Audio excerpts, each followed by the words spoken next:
Hai. Jadi hari ini saya akan bercakap tentang topik yang sangat biasa dalam bidang kecederaan sukan. Jadi kecederaan yang sangat biasa pada ligamen adalah ligamen ACL. Jadi ligamen ACL adalah ligamen yang berada di dalam sendi lutut dan ia sangat kerap cedera atau koyak akibat mana-mana sukan ini. Dan ia boleh berlaku walaupun dengan sebarang kemalangan jalan raya atau walaupun jika anda mengalami jatuh kecil di rumah juga, ligamen ini boleh koyak. Jadi, apakah simptom biasa yang anda akan lihat selepas jatuh atau sebarang kecederaan sukan? Anda biasanya akan menghadapi masalah yang adalah bengkak. Yang pertama adalah bengkak pada sendi lutut anda.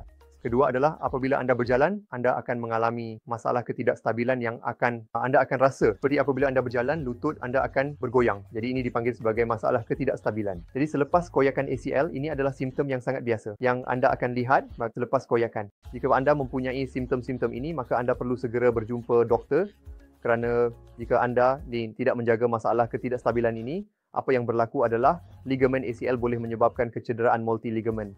Kerana dalam sendi lutut kita mempunyai 4 ligamen, iaitu 2 ligamen yang dipanggil ligamen cruciate dan 2 ligamen penyerap hentakan yang adalah untuk meniskus. Jadi walaupun ligamen ACL terkoyak dan jika anda tidak menjaganya atau tidak memberikan rawatan yang betul, maka ia boleh membawa kepada koyakan meniskus yang mana sangat biasa. Jadi itulah sebabnya apabila anda mempunyai simptom yang secara khusus memberikan anda simptom masalah ketidakstabilan, anda perlu sentiasa berunding dengan doktor. Segera lakukan imbasan iaitu imbasan MRI untuk mengesahkan diagnosis.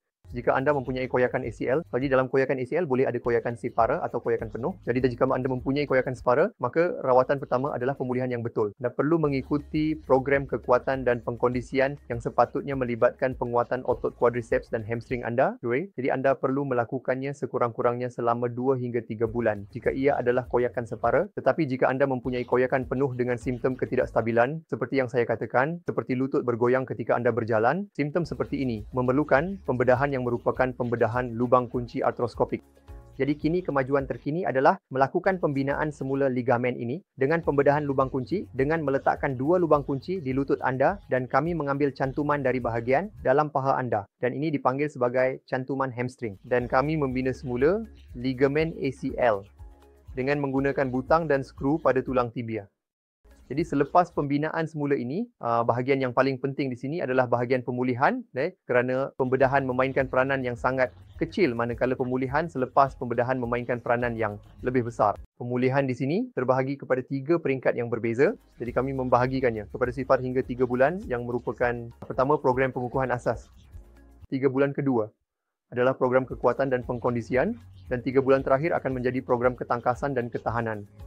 Jadi setelah anda melalui keseluruhan program ini yang berdurasi 8 hingga 9 bulan, barulah lebih baik untuk kembali ke tahap sukan yang kompetitif.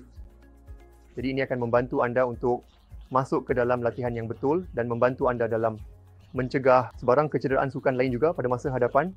Terima kasih.